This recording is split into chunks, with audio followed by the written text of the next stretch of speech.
So today I woke up to some pretty crazy news, not gonna lie. I did not think I was going to make another EDP video, but I think this is worth talking about. It's one of the biggest developments that have come from the Mike Klum documentary about EDP. The Kern County District Attorney's Office is reopening the case of EDP. A lot to get into. Make sure you drop a like if you're happy about the news that we're about to get into, and make sure you subscribe to the channel. I will really appreciate it. And in case you guys don't know, the Kern County is located in Bakersfield, and if you know, that is where EDP got caught the first time. So they're currently looking into EDP, and on top of that, I don't know how many of you guys remember this, but in the EDP documentary there was a lawyer. This lawyer essentially said there's definitely a chance that he faces criminal prosecution. I think what he's doing now, by quite frankly doing this documentary, it's just a stupid fucking idea. That will get you into trouble. Well, yesterday he made a video called EDP445 Prison Incoming, and we also have the Kern County District Attorney's Office reopening the EDP case, which actually made it onto the news. A lot to cover. He's a lawyer,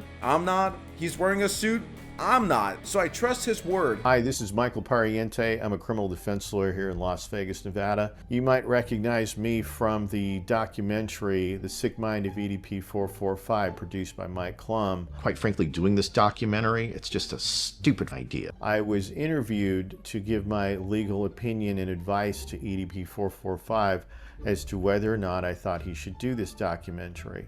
And my advice was, do not do this documentary, because it's a stupid idea to do this documentary. Well, as you know, he did the documentary, and now he has been seen by millions of people on this documentary admitting to committing very serious crimes. What I believe is going to happen next is this. When you tell the government, F you, and you're giving a big middle finger, celebrating crimes you think you got away with, the federal government is going to come after you. I believe a U.S. attorney somewhere in the country where he's accused of committing these crimes is going to indict him. And if he's convicted, which is going to be easy to do because he's admitting to committing these crimes. If he's convicted, he's looking at a minimum 10 years in prison. Yeah, he's not making those 10 years.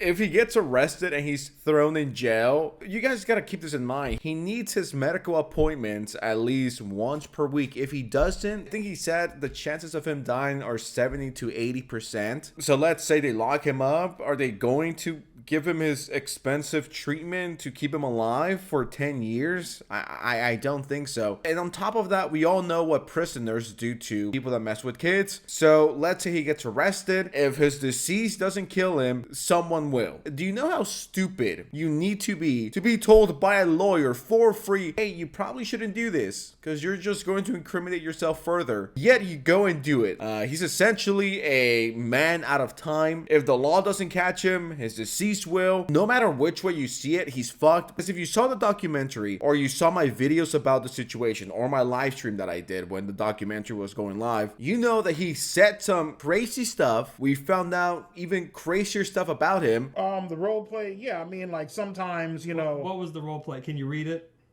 Well, I mean, to be honest with you, dog, I ain't gonna read that shit. It's kind of like some disturbing shit, dude. What is it? It's kind of like, like pretend to be like fucking like, like 16, 17, you know what I mean? Oh. Yeah, I ain't gonna put that shit on there, dude. Yeah, I ain't gonna fucking do that shit, man. So you were role playing as a 16? Yeah. So. Oh, damn. That's why I'm just like, yeah, don't put that shit on there, dude. You know what I mean? Because he's admitting to committing these crimes. If he's convicted, he's looking at a minimum 10 years in prison. That's called a mandatory minimum, which means the federal sentencing judge can't give him less than those 10 years.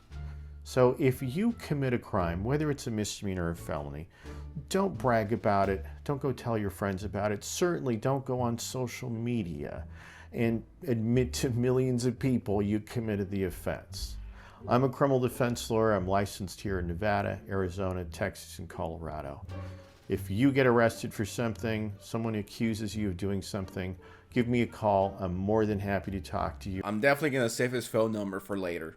Thank you, lawyer. The EDP documentary has almost 6 million views, and that is with YouTube age restricting the video, which means it's not being recommended, and the only way to see it is if you have a YouTube account and you're over 18 and you search for it. No matter which way you flip it, EDP is pretty fucked. The walls are closing in, he's running out of time. It's just a matter of time before either death or the law gets him. I think we're going to see EDP die before going to prison. I agree. This literally came out a few hours ago, and this actually made the news. Well, the Bakersfield local news. So it's not looking good for Mr. EDP. Gray's internet personality is back in the spotlight after a viral documentary put his controversial past back under the microscope. Although he was never arrested or charged, some believe that could change with the documentary's release. Eyewitness News reporter Shelby Ray Martin has the latest. You may remember a few years ago when a YouTuber-led sting operation exposed Bryant Moreland for attempting to meet a 13-year-old girl for sex. But the disgraced internet personality remains a free man. Now it looks like that recently released documentary may change things because the Kern County District Attorney's Office is taking another look at his case. I mean, whatever you're trying to have sex with a 13-year-old girl. For the most part, yep. This is a clip from the documentary The Sick Mind of EDP445. The film examines the rise and fall of YouTuber Bryant Moreland, better known by the screen name EDP445. Yo, this is my video. The FBI is looking for EDP. Yo, I actually made it to the news. Sense has officially gone mainstream. We're out the hood, guys. We made it. I guess Sense made it out the hood. I guess he did. The film examines the rise and fall of YouTuber Bryant Moreland, better known by the screen name EDP445. Moreland grew up in Bakersfield. And yes, that was To Catch a Predator's Chris Hansen you saw interviewing him. Klum says he reached out to the Kern County Sheriff's Office and District Attorney's Office. Neither agreed to be in the documentary. The documentary also includes Moreland discussing sexual feelings towards minors, including a person he says was 15 years old in 2023. Yeah, EDP had no shame. He was sending dick pics, he was sending shit pics, and anything in between. And to me, what is disturbing is how comfortable he is talking about doing this and sending crazy stuff like this to 14, 15, 16-year-olds. I joke a lot. If I'm being serious for a second, I think anyone that is a grown-ass man and they're talking to a 16, 15, 17, a minor with sexual thoughts in their mind, I think they need the electric chair. I think they genuinely need to go. And it's disturbing how he doesn't seem to care and just how comfortable he is with this type of behavior. And like I said earlier, he did not learn his lesson. His new AI girlfriend is literally role-playing as a 15 to 16-year-old. He has a thing for minors. In case it wasn't obvious already, I mean, if you drive 2.5 hours for a minor, I don't know, I think you might be a pedophile. I don't know, that's just me. What EDP did in 2021 and again in 2023 was pretty well documented online. And really, I thought that kind of telling his story only made sense to get him to express his true views that he admitted at the time and again said it on camera for me. I first reached out to the DA's office last week, and they told me they requested more information on the case back in January of 2022, but that information was never resubmitted. The DA's office then directed me to KCSO, so I reached out. At first, KCSO advised me to reach out to the DA. And after a few more emails and calls, KCSO told me investigators said they did not receive enough evidence or cooperation from those involved in the case. The sheriff's office said in part, quote, "We are aware of the documentary produced by Mike Klum about this case. However, at this time, we are not actively investigating the matter unless additional information becomes available." I'm no lawyer, I'm no expert, I'm just an idiot with a microphone. What more do you need? You have all the other proof in the world that's out there on the internet, right? That is real. It's not an allegation, it's something factual. And now you have 2 hours of EDP admitting to this. Does the government want EDP to molest someone in front of them for them to finally do something? So you're telling me that not paying your taxes on time or having like a gram of weed is worse than being a pedophile? Okay. The law is a fucking joke. But now, the DA's office says it is taking another look. After I reached out again, the office told me, quote, We are re-examining the case in light of the statements made by the suspect in the documentary. All proceeds from the Sick Mind of EDP445 will go toward RAIN, Incest and Abuse National Network. The documentary shows Moreland may only have 2027 to be arrested or charged, citing the statute of limitations.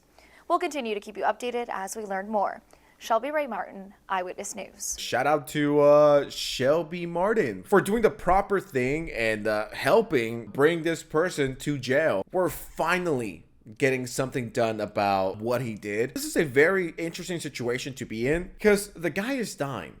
Like, if he misses one appointment, he's pretty much dead. And let's say he gets arrested and he's in custody. How long is that going to take? Because that's a long process. And is he going to get treatment while he's arrested? The time to get him arrested should have been like 3 years ago. And I get it. It's better late than never. And I guess if he only has 6 months to live, 6 months is better than no months. The walls are really closing in on him, and the law and the police and the government is finally waking up to the monster that he is. I said this on one of my newest videos. Whenever I'm laughing at EDP in the documentary, I'm not laughing with him, and I think everyone is the same. We're all laughing at him because of how pathetic he is, because how much of a loser he is. Even in his last days, this freak pays for what he did. I guess that's better than nothing.